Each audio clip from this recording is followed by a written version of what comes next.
हम लोग पढ़ाई करते हैं, है ना। मैंने शुभम सर को बोला है थोड़ा सा लेक्चर लेट स्टार्ट करने के लिए, बिकॉज हम लोग थोड़ा लेट हो रहे हैं स्टार्ट करने में, है ना। चलो हम लोग स्टार्ट करते हैं business cycle. Business cycles live वाली जनता, प्रतीक, मोहम्मद, सागर, डेनवर, और कौन कौन है, आर्यन, कौस्तुभ, तन्वी।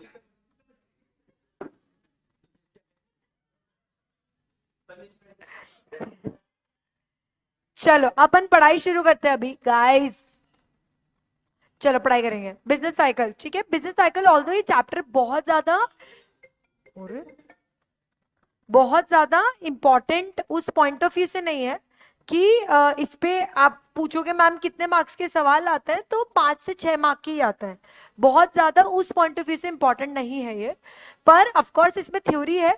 थ्योरी में आपको कुछ भी नहीं करना है, सिर्फ जो जो मैं आपको इन नोट्स में मार्क कराते चलूंगे आपको वही वही करना है, ठीक है। Okay, ready, all set. चलो, ज्यादा ही सेट लग रहे हो तुम लोग मुझे। चलो बिजनेस साइकिल्स की बात करते हैं, लाइव वाली जनता रेडी। चलो, अरे मैम आईफोन, वाह, चलो ठीक है। बिजनेस साइकिल की बात करते हैं। बिजनेस साइकिल में 3 चीजें आती है। सबसे पहले बिजनेस साइकिल और ट्रेड साइकिल, ठीक है। बिजनेस साइकिल बेसिकली क्या होता है, बिजनेस साइकिल का मतलब होता है कि जितनी भी तरह के वेरिएशंस आते हैं साइकिल में, जितने भी तरह के बिजनेस में वेरिएशंस आते हैं। वेरिएशंस का मतलब बिजनेस एक्सपैंड कर रहा है, मतलब बिजनेस बढ़ रहा है। बिजनेस कॉन्ट्रैक्ट कर रहा है, मतलब बिजनेस कम हो रहा है। तो वो एक्सपेंशंस और वेरिएशंस जो बिजनेस प्रोडक्ट्स में, बिजनेस प्रॉफिट में, आउटपुट में जो होता है उसको हम क्या बोलते हैं, बिजनेस साइकिल, ठीक है। कोई भी धंधा एक जैसा नहीं चलता। बोलते हैं ना लाइफ में उतार चढ़ाव आता है, तो वैसे बिजनेस में भी उतार चढ़ाव आता है। बस वो उतार चढ़ाव को हमने फैंसी नेम दे दिया है। चढ़ रहा है बिजनेस तो एक्सपेंशन, उतर रहा है बिजनेस तो कॉन्ट्रैक्शन। तो जो उतार चढ़ाव आ रहे हैं उसको हम क्या बोलते हैं, उसको हम बोलते हैं बिजनेस साइकिल और ट्रेड साइकिल। आ रही क्या बात समझ में।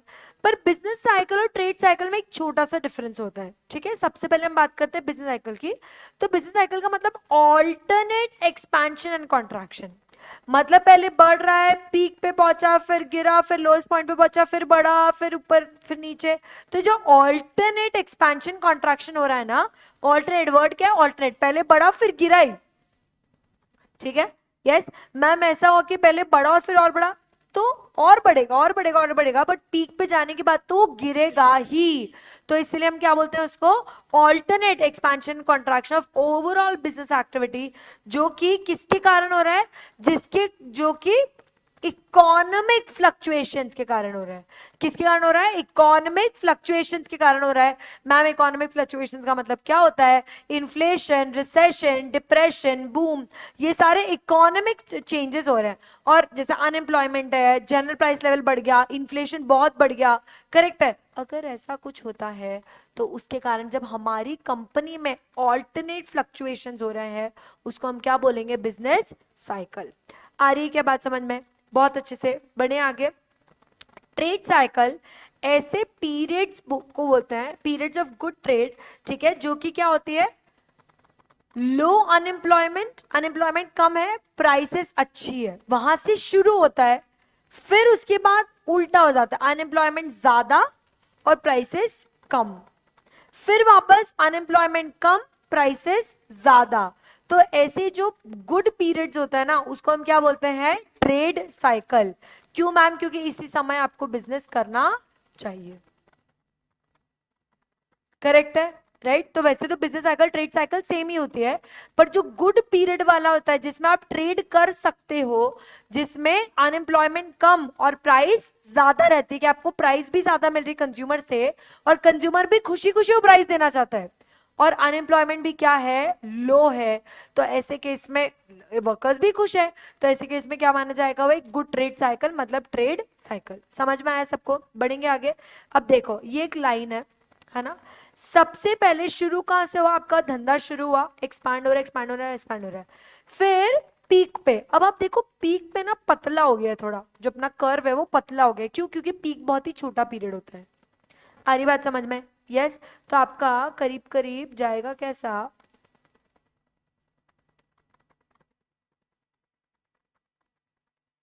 ये इस तरह से। समझ में आ रहा है मैं क्या बोलना चाह रही हूँ यहाँ पे, कि जो पीक होता है ना वो एकदम पतला सा हम यूज कर रहे हैं कर्व में, क्योंकि पीक छोटा पीरियड होता है, ठीक है।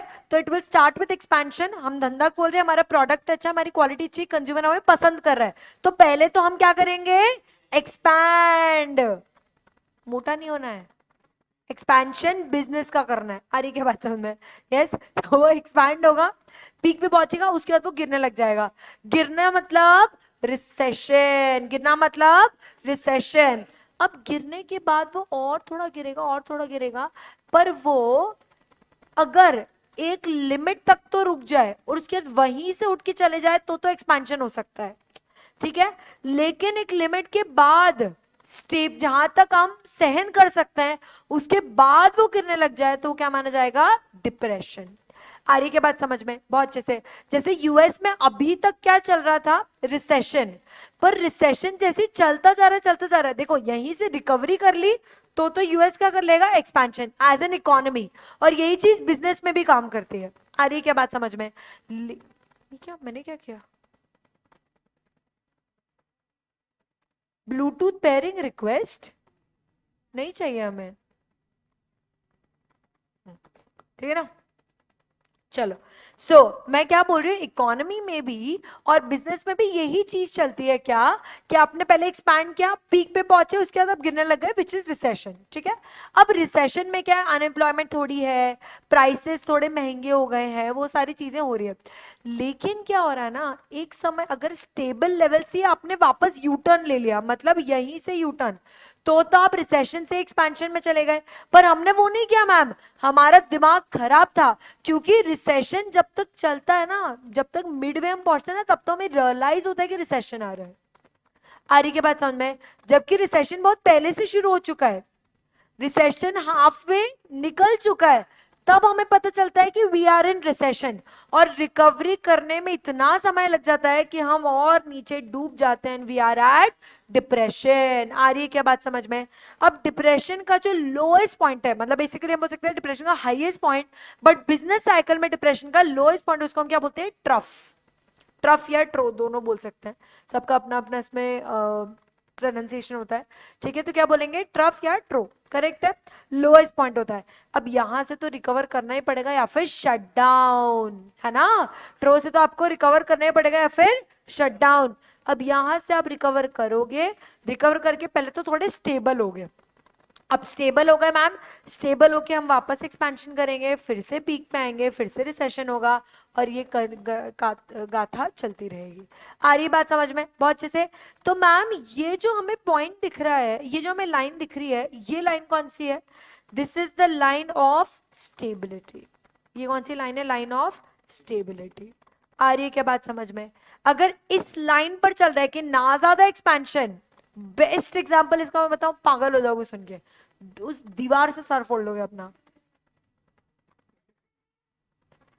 पार्ले जी, ना एक्सपेंशन ना रिसेशन, बस गाड़ी चल रही है चल रही है चल रही है चल रही है चल रही है, that is what, that is stable business line. आ रही है क्या बात समझ में? बहुत अच्छे से। इसमें कोई डाउट, समस्या, आपत्ति? बढ़े आगे। हाँ, प्रॉफिट कमाते, प्रॉफिट की बात नहीं है, बट वो अपना धंधा आगे एक्सपैंड नहीं कर रहा है ना। देखो हाउ इट स्टार्टेड, यहां से हुआ ना, उन्होंने यहां पर टर्न नहीं लिया, वो यहीं पे स्ट्रेट चलते गए, इसलिए वो नीचे भी नहीं गिरे। फिर वो और स्ट्रेट चले, अभी भी ऊपर टर्न नहीं लिया, वो और स्ट्रेट चलते गए, इसलिए नीचे भी नहीं गिरे। ऐसा समझ में आया सबको? बहुत अच्छे से बढ़ेंगे आगे। तो एक्सपेंशन, एक्सपेंशन को हम बोलते हैं बूम या अपस्विंग, ये नाम याद रखना है, ठीक है। एमसीक्यू पॉइंट ऑफ व्यू से बता रही हूँ। एक्सपेंशन को हम क्या बोलते हैं, बूम या फिर अपस्विंग। पीक को हम क्या बोलते हैं, प्रॉस्पेरिटी। कॉन्ट्रैक्शन को हम क्या बोलते हैं, डाउन स्विंग या फिर रिसेशन, ठीक है। और ट्रो को क्या बोलते हैं हम, डिप्रेशन। समझ में आया सबको? और जो ट्रेंड लाइन है वो क्या बात करती है, वो जो लाइन है उसको हम ट्रेंड लाइन बोलते हैं, which is the steady growth line, the stability growth line. आराम आराम से, बेसिकली हर वो कंपनी जो बहुत ज्यादा अग्रेसिव नहीं है ना अपनी बिजनेस स्ट्रेटजी को लेके, कि एकदम मचा देंगे, फ्री सर्विस ले आए, अग्रेसिव। आ रही बात समझ में? एयरटेल उससे सारे रेट्स एक बार में गिरा दिए, अग्रेसिव। वोडाफोन आइडिया ने मर्जर ही कर लिया, अग्रेसिव। जो कंपनीज बहुत ज्यादा अग्रेसिव नहीं है ना स्ट्रैटेजी में, स्टेडी धीरे धीरे आराम आराम से चल रही है, हमें कंपेटिटर से मतलब नहीं, हम अपना धंधा चलाएंगे, करेक्ट है, वो कंपनीज जो है वो स्टेडी लाइन पे रहती है, ट्रेंड लाइन पे रहती है। समझ में आया सबको? बढ़े आगे। यस, ट्रो जो है, ये ट्रफ या ट्रो, ये लोएस्ट पॉइंट होता है जिसको हम डिप्रेशन ही बोलते हैं। So this entire stage is depression, जिसमें स्टार्ट तो डिप्रेशन से हो रही है इस लाइन के नीचे, और वो ट्रो तक पहुंचे। अब ट्रो के बाद वापस डिप्रेशन नहीं होगा, ट्रो के बाद फिर सीधे रिकवरी ही होगी। समझ में आया क्या सबको? ठीक है, बढ़े आगे। तो एक्सपेंशन, पीक, कॉन्ट्रैक्शन या ट्रो। बढ़े आगे। अच्छा मुझे बताओ कि ट्रो पर पहुंचना जरूरी है क्या? नहीं। बहुत बार हम डिप्रेशन में लोएस्ट पॉइंट तक नहीं पहुंचे, डिप्रेशन में अर्ली स्टेज से हमने रिकवरी शुरू कर दी। समझ में आ रही बात? डिप्रेशन में हमने अर्ली स्टेज से ही रिकवरी शुरू कर दी। इसीलिए हम ये बोलते हैं कि एक्सपेंशन तो एक स्टेज है, पीक भी है, क्योंकि हम हाईएस्ट पॉइंट पे पहुंचते हैं उस बिजनेस के। ठीक है, उसके बाद क्या होगा? कॉन्ट्रैक्शन। ठीक है, जो रिसेशन आएगा, रिसेशन के बाद डिप्रेशन, मेन यही 4 स्टेजेस है। ठीक है, फिर वापस से वो जो बेसिक शुरू होगा, एक रिकवरी के बाद वापस expansion, peak, recession, depression, contraction, expansion, peak, recession, depression, ऐसे ही चलेगा। बढ़ेंगे क्या आगे? यस। अब देखो, अब आप लोगों को क्या करना है? कुछ नहीं करना है, नहीं कुछ तो करना है। ठीक है, नहीं नहीं, मैं जो जो पॉइंट्स एनसर्कल करूंगा ना, बिकॉज थ्योरी में क्या होता है ना मैम, इतनी सारी थ्योरी याद नहीं रहती, बट तुमको याद करनी भी नहीं है, क्योंकि पेपर क्या है? एमसीक्यू है ना। तो एमसीक्यू पेपर है, तो आपको बस एनसर्कल करना है चीजें जो मैं एनसर्कल करा रही हूँ। ठीक है ना, तो उसमें से आपको वही याद करना है, वही पॉइंट पढ़ना है, एनसर्कल्ड पार्ट जो मैं करवा रही हूँ अभी। ठीक है, सबसे पहला फीचर्स ऑफ बिजनेस साइकिल है। तो बिजनेस साइकिल की 4 डिस्टिंक्ट फेजेस हैं। 4 डिस्टिंक्ट फेजेस कौन कौन से हैं? एक्सपेंशन, पीक, कॉन्ट्रैक्शन और ट्रो। तो हमारा पहला पॉइंट क्या हो गया? Distinct phases. ठीक है, अब जो इसकी लेंथ है वो डेफिनाइट नहीं है। Now this is the main feature. इसका मेन फीचर क्या है कि इसकी जो लेंथ है ना वो क्या नहीं है? डेफिनाइट नहीं है। आ रही है क्या बात समझ में? बढ़े आगे। ठीक है, उसके बाद ये पीरियोडिकली आते हैं। ठीक है, बट ये रेगुलर नहीं होता है, ये एक एक पीरियड के बाद आएंगे। करेक्ट है, मतलब it's a period, it's not a day thing, it's not an event कि आज तो रिसेशन है कल तो बूम आ गया। ठीक है, ऐसे नहीं होगा। एक पीरियड होता है, period is a set of days. ठीक है, मल्टीपल डेज से पीरियड क्रिएट होता है। तो पीरियड खत्म होगा, दूसरा पीरियड शुरू होगा, दूसरा पीरियड खत्म होगा, तीसरा पीरियड शुरू होगा, बट ये रेगुलर नहीं है ना। ऐसा नहीं है कि मतलब जनवरी में 31 दिन खत्म होंगे और उसके बाद फरवरी शुरू ही होगा, ऐसा नहीं है।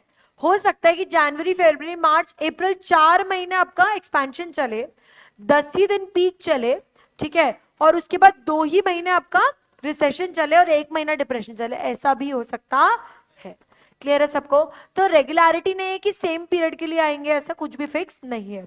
ठीक है, ड्यूरेशन जो है वो क्या करेगा? वेरी करेगा। ठीक है, बार बार आते तो है पर सेम लेंथ नहीं है। तो बार बार देखो सेम ही बात बोली जा रही है कि इनका सेम लेंथ नहीं है, सेम पीरियड के लिए नहीं आते, रेगुलर नहीं है, पर एक के बाद दूसरा पीरियड आएगा, ये फिक्स्ड है।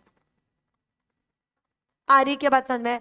मैम एक्सपांशन के बाद रिकवरी आ सकता है? नहीं। एक्सपेंशन और डायरेक्टली डिप्रेशन आ सकता है क्या? नहीं। समझ में आ रही है क्या क्या बोल रही हूं मैं? तो जिस पीरियड के बाद जो आएगा वो फिक्स है कि एक्सपेंशन के बाद पीक ही आएगा, पीक के बाद रिसेशन ही आएगा, रिसेशन के बाद डिप्रेशन ही आएगा। आ रही है क्या बात समझ में? यस। हाँ, रिसेशन के बाद आप एक्सपेंशन कर सकते हो अगर आप बहुत फाइट मारो तो, करेक्ट है, लेकिन ऐसा नहीं कि एक्सपेंशन सीधे डिप्रेशन। हाँ, अंदर धंधा ही बंद कर दिया एकदम कि आज तो ताले लगा दिमाग घूम गया। ठीक है, बढ़े आगे, है ना। जियो सिनेमा, अरे उनके पास बहुत पैसा है फ्री करने के लिए, चिंता नहीं करना, बहुत पैसा है। ठीक है, जब वो आदमी एक साल में 7,000 करोड़ की शादियां कर सकता है, ईशा अंबानी और आकाश अंबानी की एक ही साल में दो, मतलब दोनों की शादियां हुई थी एक ही साल में, और दोनों का टोटल बजट मिला के 7,000 करोड़ का था। तो क्या है जियो सिनेमा? हम्म अब घर तो ठीक है, वो तो क्या ही है। चलो सपने हैं वो। चलो बढ़े आगे। अब देखो इंटेंसिटी भी इसकी क्या करती है, वेरी करती है, ठीक है। कि कभी कभी जैसे रिसेशन है बहुत इंटेंस, लाइक कोविड, कभी कभी इंटेंस आएगा, कभी कभी नहीं आएगा, वही वाली चीज है बिजनेस साइकिल में, ठीक है। Now it is difficult to predict the turning points of business cycle, ठीक है, क्योंकि इसका ऑफ कोर्स लेंथ फिक्स नहीं है।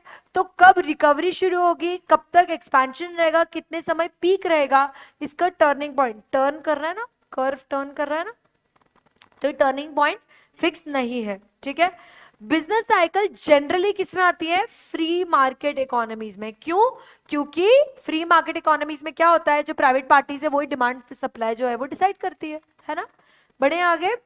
उसके बाद all sectors are generally affected, ठीक है, बट सबसे ज्यादा इंडस्ट्रियल सेक्टर अफेक्ट होता है एज कंपेयर टू एग्रीकल्चर। तो इस पे सवाल आएगा, which sector is most affected, तो हम क्या लिखेंगे, एग्रीकल्चर। वैसे तो सारे अफेक्ट होते हैं बट सबसे ज्यादा कौन सा होता है, एग्रीकल्चर। तो अगर all of the above option आ रहा है तो आपको ऑल ऑफ द अबव करना है।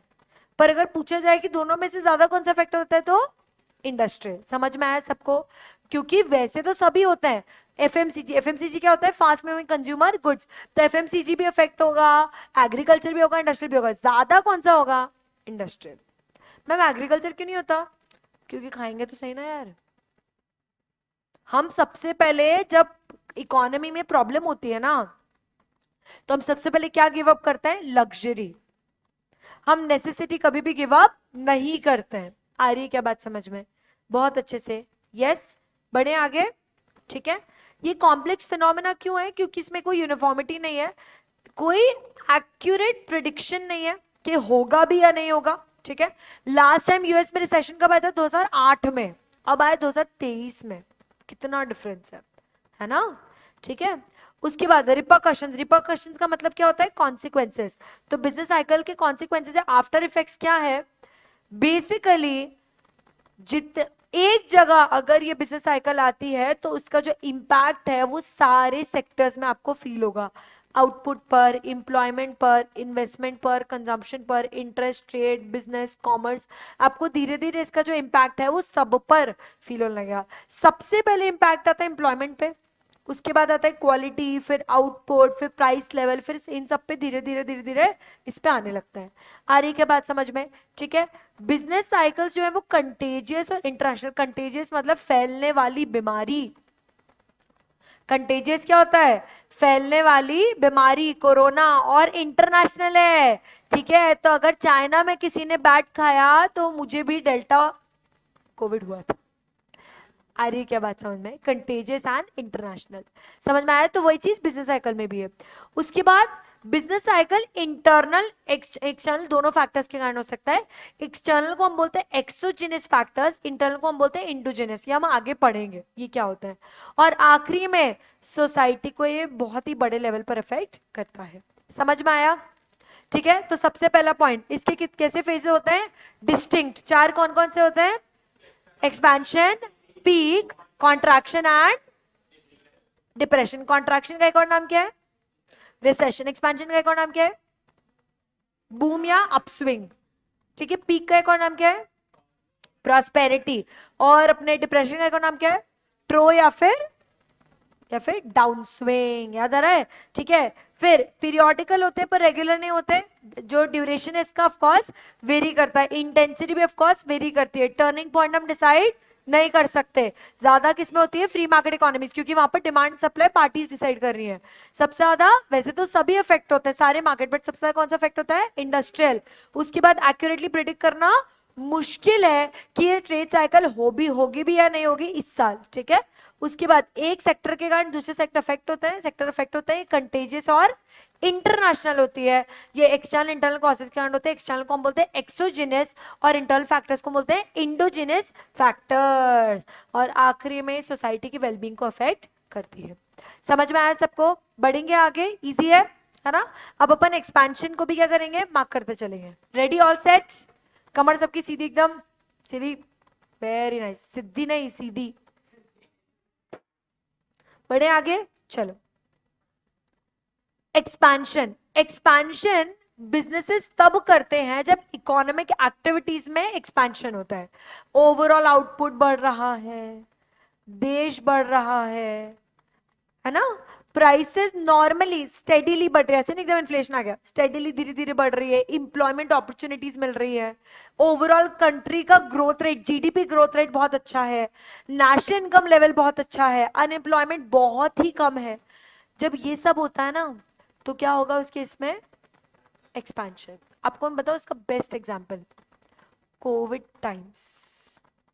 कोविड सबको लगता है वो समय था जिसमें कंट्री ने बहुत कुछ फेस किया, नहीं। कोविड के समय इतना ज्यादा एक्सपेंशन हुआ है, इतना एक्सपेंशन हुआ है, वाई? क्योंकि बहुत लोगों ने वर्क फ्रॉम होम किया, अपने पैसों पे सेव किया, उससे उन्होंने नए धंधा खोला, इन्वेस्टमेंट्स किए, स्टॉक मार्केट कितना बड़ा, निफ्टी 50,000, है ना, राइट? ठीक है, तो कोविड वाज अ पीरियड जिसमें सबसे ज्यादा इकोनॉमिक एक्टिविटीज बढ़ी है। तो बेसिक ये है कि इकोनॉमिक एक्टिविटीज बढ़ेगी तो एक बिजनेस की ट्रेड साइकिल भी एक्सपैंड होगी, पहला। ठीक है, तो एक इसके कारण होता है इंक्रीज इन इकोनॉमिक एक्टिविटी। ठीक है, उसके बाद ये कब तक चलेगा, कब तक कंटिन्यू होगा, तब जब तक maximum possible level of available resources हो जाए, कि आप मैक्सिमम यूज कर लो रिसोर्सेस को, तब तक आप एक्सपैंड करोगे, एक्सपैंड करोगे, एक्सपैंड करोगे। बेसिकली रिसोर्स सोच लो, मनी। जब तक पैसा है और उसको खर्च करते जाएंगे तब तक तो एक्सपैंड नहीं करेंगे ना। पैसा खत्म होगा तब एक्सपेंशन रोकेंगे ना, कि बचा के रखेंगे, बचा के भी रख लिया बट बाद में तो एक्सपैंड करोगे ना। तो आपने एक्सपैंड कर लिया, कर लिया, कर लिया, कर लिया, कब तक, जब तक खत्म ना हो जाए, maximum possible utilisation of resources. ठीक है, इसमें involuntary unemployment is almost zero. Involuntary employment, unemployment मतलब, एक होती है बेरोजगारी, बेरोजगारी मतलब एम्प्लॉयमेंट, बेरोजगारी मतलब अनएम्प्लॉयमेंट, करेक्ट है। तो जो बेरोजगारी होती है, अगर वो अपने मन से ही मैं बेरोजगार हूं कि यार मन नहीं कर रहा है यार, चिल करते हैं घर पे, आराम करते हैं, क्या ही होता है पैसा, क्यों ही पैसा कमाना है, क्यों ना हम आराम से नेटफ्लिक्स एंड चिल करें, तो that is involuntary, sorry that is voluntary unemployment. Voluntary unemployment का मतलब मैं अपने मर्जी से काम नहीं कर रही हूँ। आ रही बात समझ में? इनवॉलेंट्री अनएम्प्लॉयमेंट मतलब क्या, मैं काम करना चाह रही हूं पर मुझे काम मिल नहीं रहा है, वो जीरो है। वो जीरो है किसमें, एक्सपेंशन में। इनवॉलेंट्री, मैं काम करना चाह रही हूं पर मेरी मर्जी नहीं चल रही, कोई जॉब ही नहीं दे रहा, वो क्या है, इनवॉलेंट्री अनएम्प्लॉयमेंट। वो जीरो रहती है किसमें, एक्सपेंशन में।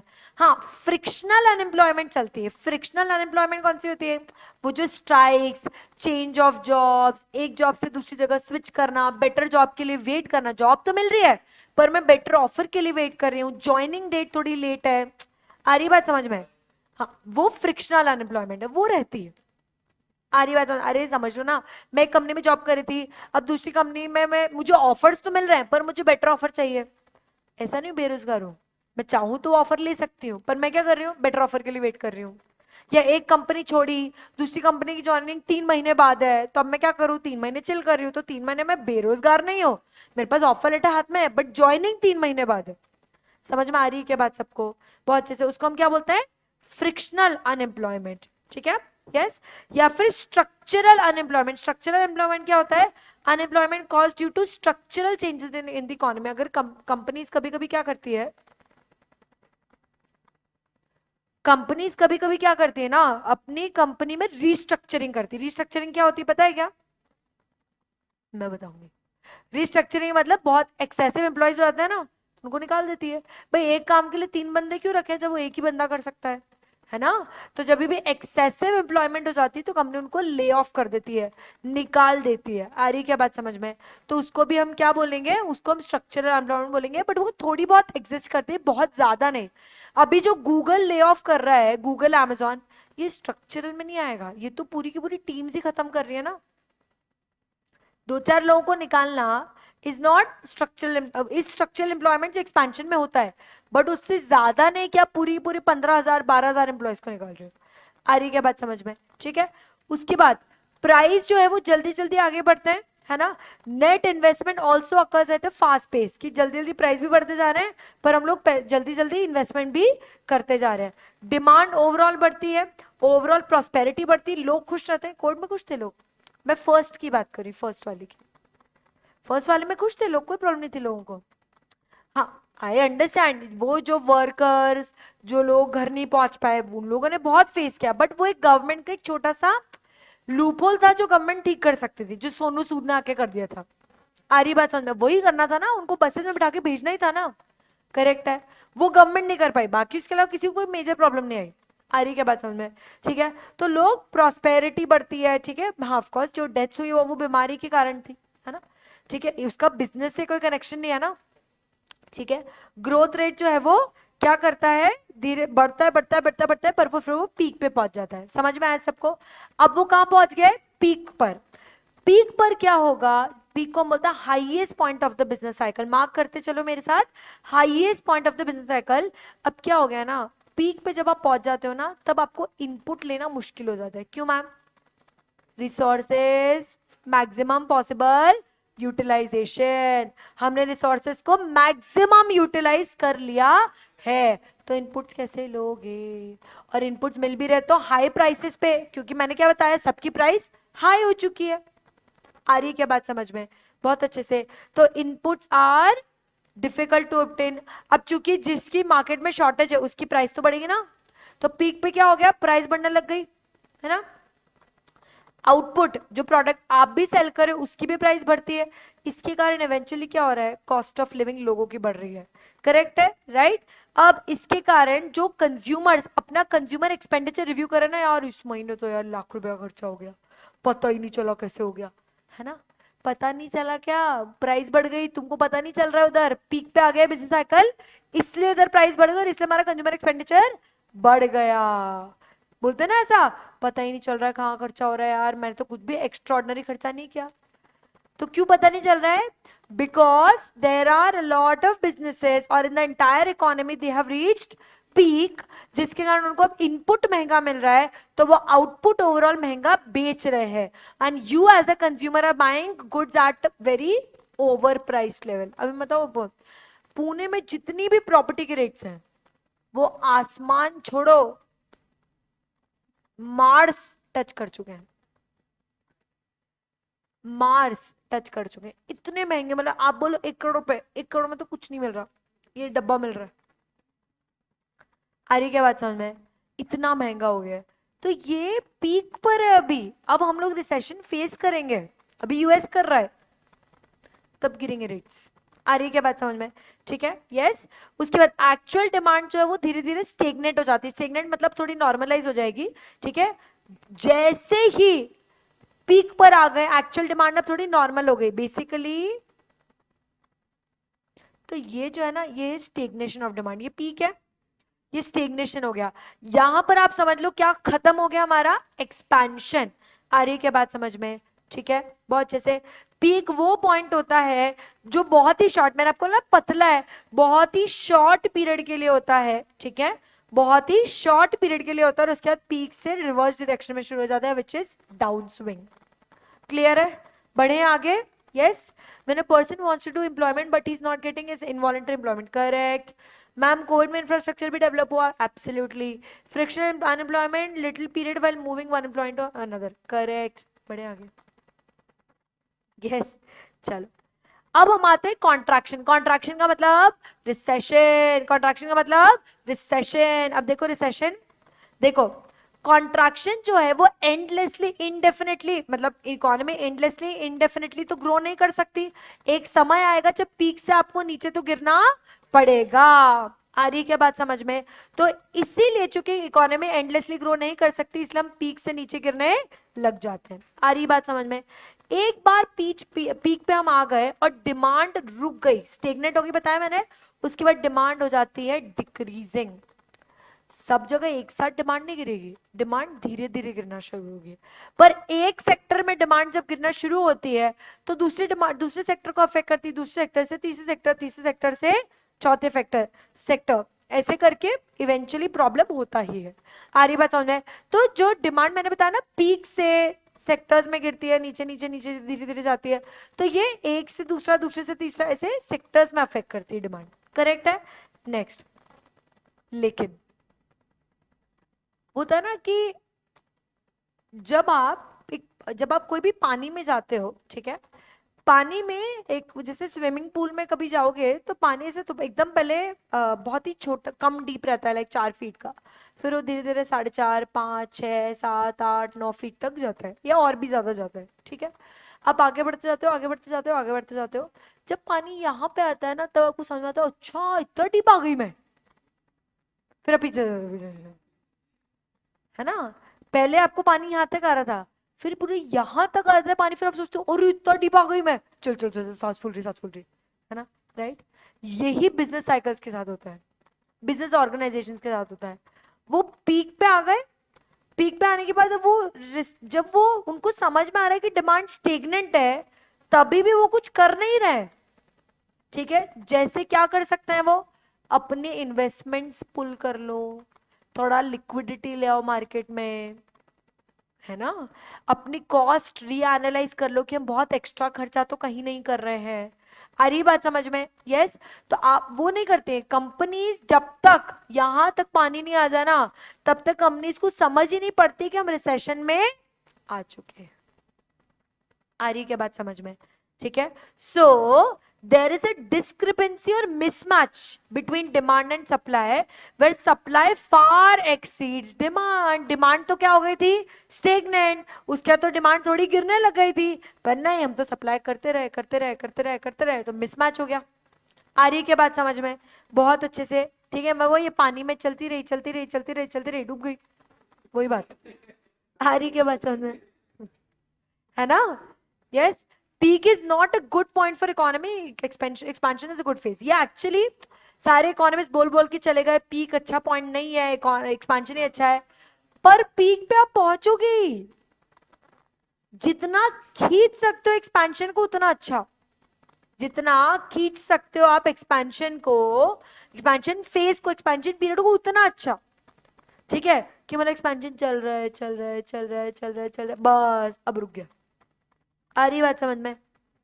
ठीक है, वो पॉसिबल है, पर ये नहीं कर सकते कि आप सोच लो कि कभी पीक आए नहीं, क्योंकि पीक नहीं आएगा तो रिसेशन में नहीं आएगा, ऐसा नहीं हो सकता। एक्सपेंशन के बाद पीक भी आएगा और पीक के बाद रिसेशन आएगा ही, नो मैटर व्हाट। बढ़े आगे, चलो। अब प्रोड्यूसर्स को जैसे ही पता चलता है कि अरे अब तो ओवर प्रोडक्शन हो गया है, ठीक है, तो वो क्या करेंगे, आप अपना फ्यूचर इन्वेस्टमेंट को रोक देंगे, लेबर को रोक देंगे, लेबर को निकालना शुरू कर देंगे, ठीक है। अब वो यही करेंगे ना, क्योंकि पता चल गया कि सप्लाई ज्यादा हो गया और डिमांड कम हो गई है, ठीक है। Such corrective action by producers generate a chain of reactions in the input market and producers of capital goods, ठीक है। अब ध्यान से सुनना, ऐसे में क्या हुआ कि चूंकि प्रोड्यूसर्स ने अपने आप को, अपना हाथ कंट्रोल करना शुरू कर दिया। भाई पहले 100 यूनिट बनाता था, अब 70 ही बना रहा है, क्यों मैम? क्योंकि 100 की डिमांड ही नहीं है। रिटेलर ने होलसेलर को बोला, होलसेलर ने प्रोड्यूसर को बोला कि सर इस बार 70 ही बनाओ, डिमांड नहीं है मार्केट में, करेक्ट है। तो अब 70 यूनिट प्रोड्यूस करने के लिए वो रॉ मटेरियल भी तो 70 का लेगा, कैपिटल गुड्स भी तो परचेज नहीं करेगा। तो अब धीरे धीरे हर सेक्टर में पता चल रहा है कि डिमांड कम होने लग गई है। आ रही है क्या बात समझ में? बहुत अच्छे से। मैम डिमांड क्यों कम हो रही है, लोग क्यों कम खरीद रहे हैं? क्योंकि तुमने पीक में, पीक टाइम पे उनसे ज्यादा पैसे निकलवा लिए ना, तो कंज्यूमर के पास पैसा खत्म हो गया। समझ में आ रही बात? मैं बोल रही हूँ ना, पता ही नहीं चल रहा खर्चा कहाँ हो रहा है, तो खर्चा तो हो गया, तो मेरे पास पैसे खत्म हो गए। अब पैसे खत्म हो गए तो मैंने चीजें खरीदना बंद कर दी।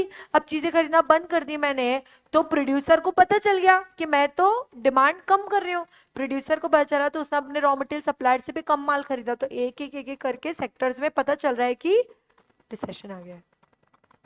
आ रही है क्या बात समझ में? बहुत अच्छे से, ठीक है। अब देखो, इनपुट डिमांड के कारण अब इनपुट प्राइसेस भी गिरने लग जाएगी, जिसके कारण जो वेज अर्नर्स हैं उनकी भी कहीं ना कहीं डिमांड गिर जाएगी, उनकी जो सैलरीज और वेजेस हैं वो भी कहीं ना कहीं गिरने लग जाएगी। आ रही क्या बात समझ में? अब चूंकि डिमांड गिर गई है तो कंज्यूमर क्या एक्सपेक्ट कर रहा है? Expect further decrease in prices and will postpone their purchases. अब कंज्यूमर एक्सपेक्ट कर रहा है कि हम अब प्राइस और गिरे उसके बाद मैं क्या करूंगा?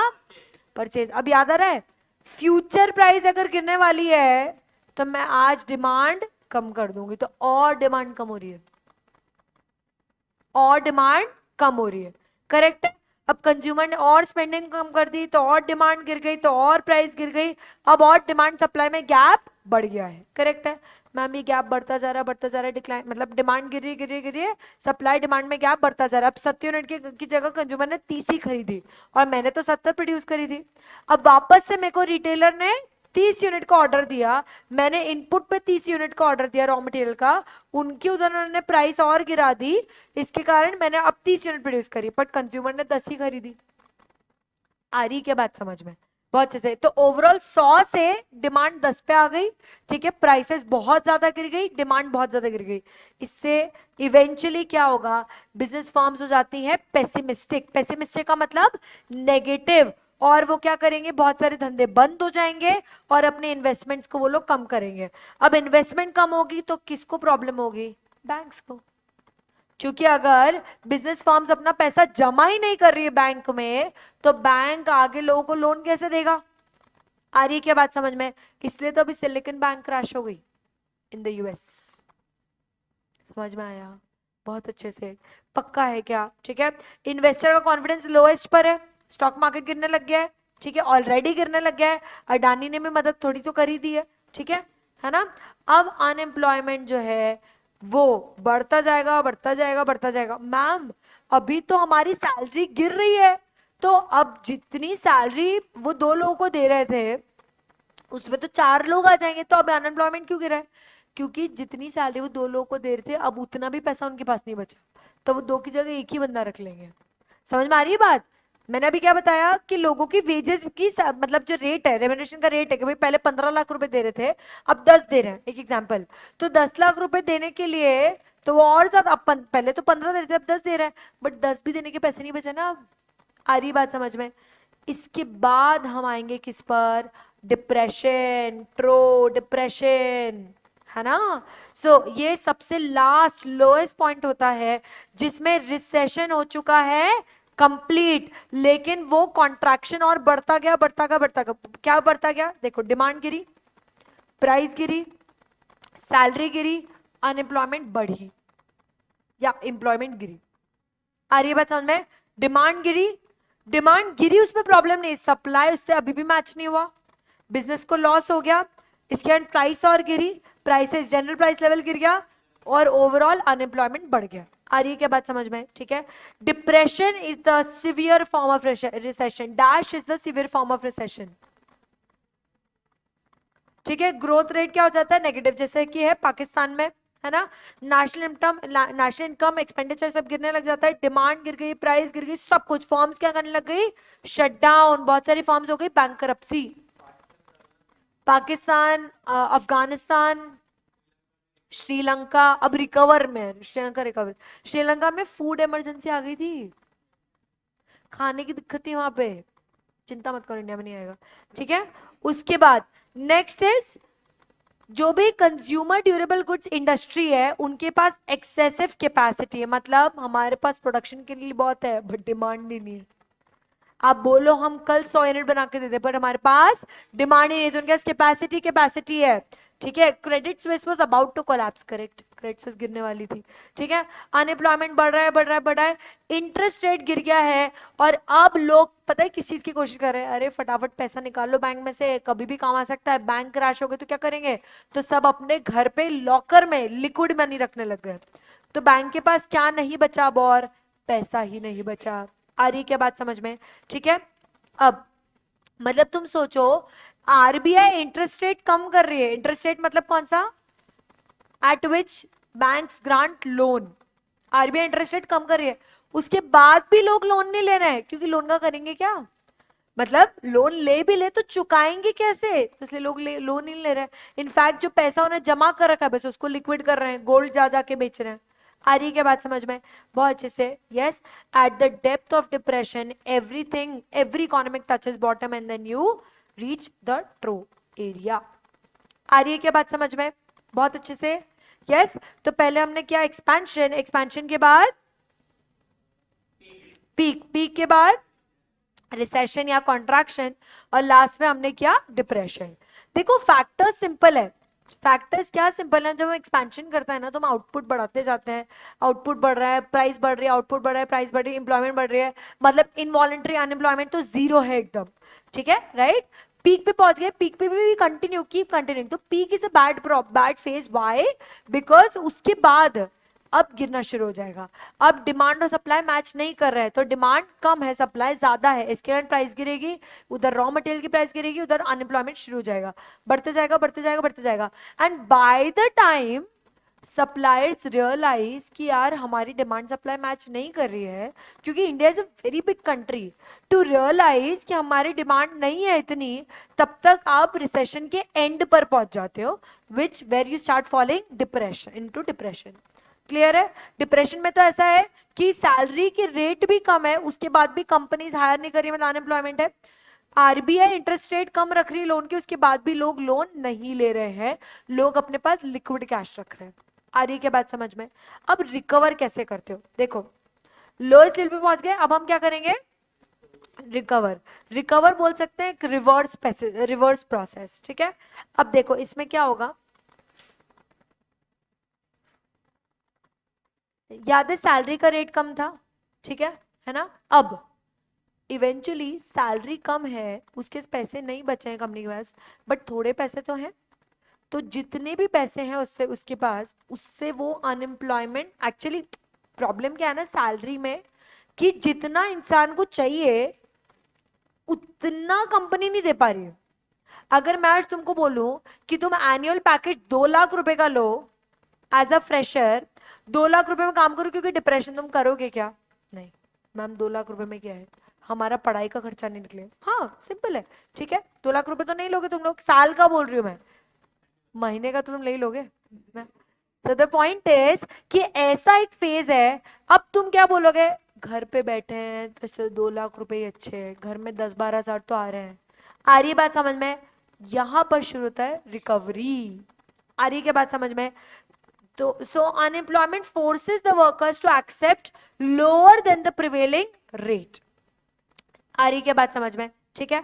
अब बिजनेस का कॉन्फिडेंस धीरे धीरे बढ़ने लगता है, क्योंकि अब एम्प्लॉइज आ गए तो वो लोग प्रोडक्शन करेंगे, थोड़ा प्रोडक्शन किया उसको बेचा। अब देखो मार्केट में ओवरऑल डिमांड तो गिरी गई थी, पर अब ऐसा तो है नहीं ना कि लोग यूज करना ही बंद कर देंगे, लोग वापस यूज करना बंद कर देंगे, और डिप्रेशन के बाद थोड़ा फ्लो तो दूसरी इकोनॉमी से भी आता ही है, करेक्ट है? तो थोड़ा बहुत पैसा हमने दूसरी इकोनॉमी से लाया है ना, अब लोगों के पास वापस धीरे धीरे पैसा है, तो वो डिमांड में पैसा डालने लग गए, कंज्यूमर एक्सपेंडिचर करने लग गए, वो डिमांड प्रोड्यूसर को पता चलेगी, तो उसने थोड़ा थोड़ा प्रोडक्शन किया, उससे उसने पैसा बनाया, पैसा बनाया तो उसने ज्यादा एम्प्लॉयज हायर किए और रॉ मटेरियल ज्यादा खरीदा, फिर उसने वो बेचा, अब कंज्यूमर ने उसको खरीदा, फिर वापस उसके पास पैसा आया, तो अब ये जो साइकिल है वो वापस धीरे धीरे रिकवर करना शुरू हो गई है। अच्छा, अगर टेक्नोलॉजिकल एडवांसमेंट्स आ जाते हैं ना थोड़ी बहुत, तो उससे रिकवरिंग प्रोसेस बहुत ज्यादा अच्छी हो जाती है। So technological advancement in goods, capital goods, जो प्लांट मशीनरी में जो टेक्नोलॉजिकल एडवांसमेंट आ जाते हैं, उसको बोलते हैं हम turning point of depression. Depression से एक्सपेंशन में जो टर्निंग पॉइंट है वो क्या है? वो है टेक्नोलॉजिकल एडवांसमेंट। इस पे आ सकता है सवाल, ठीक है? उसके बाद जो बैंकिंग सिस्टम है वो भी वापस धीरे धीरे, बैंकिंग सिस्टम है वो भी धीरे धीरे अपना क्रेडिट प्रोवाइड करने लगेगी, और लोग वापस अब पैसा अपना इन्वेस्ट करने लगेंगे।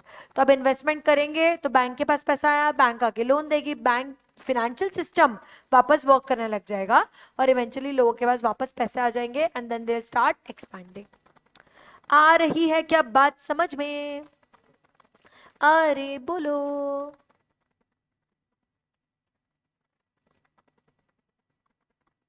यस, बढ़े आगे। हाँ चलो ठीक है, लास्ट टॉपिक करेंगे हम लोग। लास्ट टॉपिक क्या है? इंडिकेटर्स। लास्ट टॉपिक क्या है? Indicators.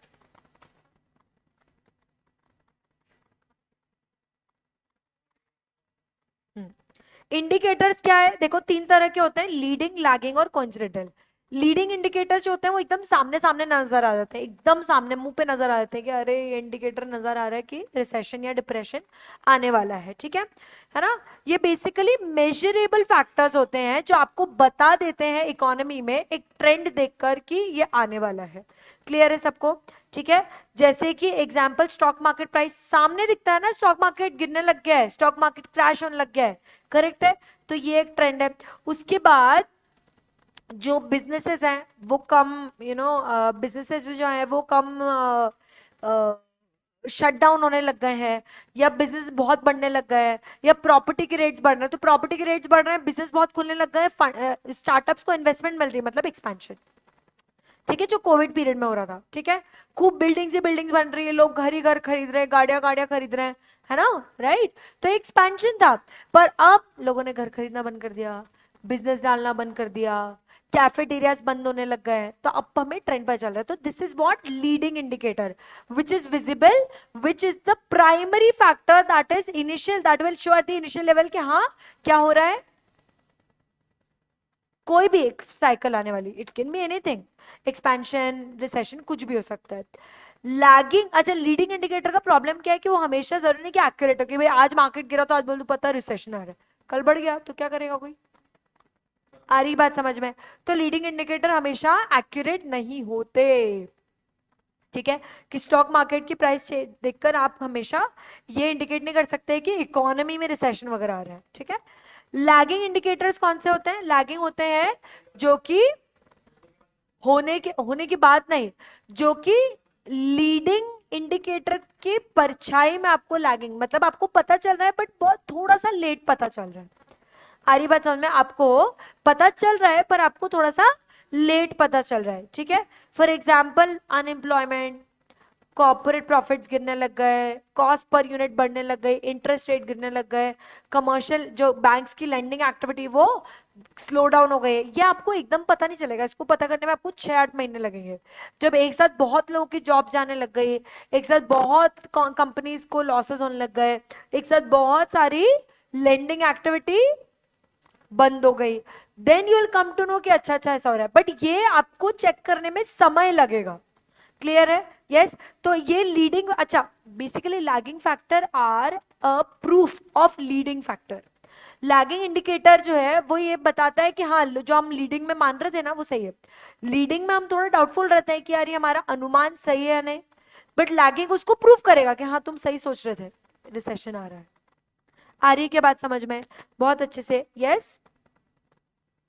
So lagging indicators confirm the trend, so अगर लीडिंग इंडिकेटर बता रहे हैं कि बिजनेस साइकिल शुरू हो रहा है, तो लैगिंग इंडिकेटर उसको या तो कंफर्म करेंगे उस थ्योरी को या फिर रिजेक्ट कर देंगे, क्लियर है, यस।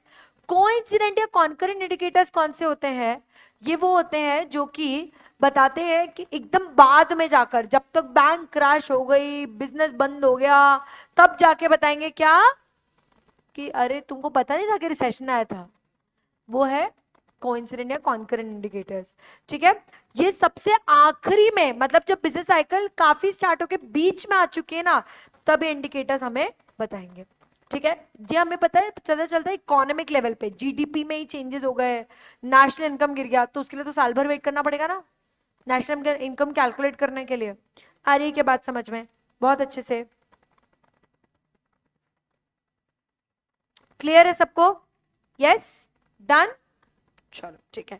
अब आप लोगों को मैं होमवर्क दे रही हूँ, आप लोगों को बिजनेस साइकिल में जो आईटी बर्स्ट, बबल बर्स्ट हुआ था 2000 में, जिसके कारण आईटी एक्ट आया था, ग्रेट डिप्रेशन जो 1930 जो सबसे बड़ा डिप्रेशन मानते हैं, ग्लोबल इकोनॉमिक क्राइसिस जो मैं बताया था 2008 में आई थी, ठीक है, ये आपको पढ़ के आना है। कल हम लोग बिजनेस साइकिल का डिसीजन मेकिंग में, मतलब बेसिकली जो बचा हुआ थ्योरी वो हम लोग कंप्लीट करेंगे, इंटरनल एक्सटर्नल फैक्टर्स, और कल ही हम लोग क्वेश्चन आंसर्स भी करेंगे, ठीक है ना, डन, यस। और कल हमारा कंप्लीट हो जाएगा economics which is 60 marks, done, yes, चलो, ऑलराइट। तो आज की सभा हम करते हैं समाप्त, और अब हम लोग मिलेंगे कल। डू रीड इट, क्वेश्चंस करने में मजा आएगा अगर आपने ये वाला और इसकी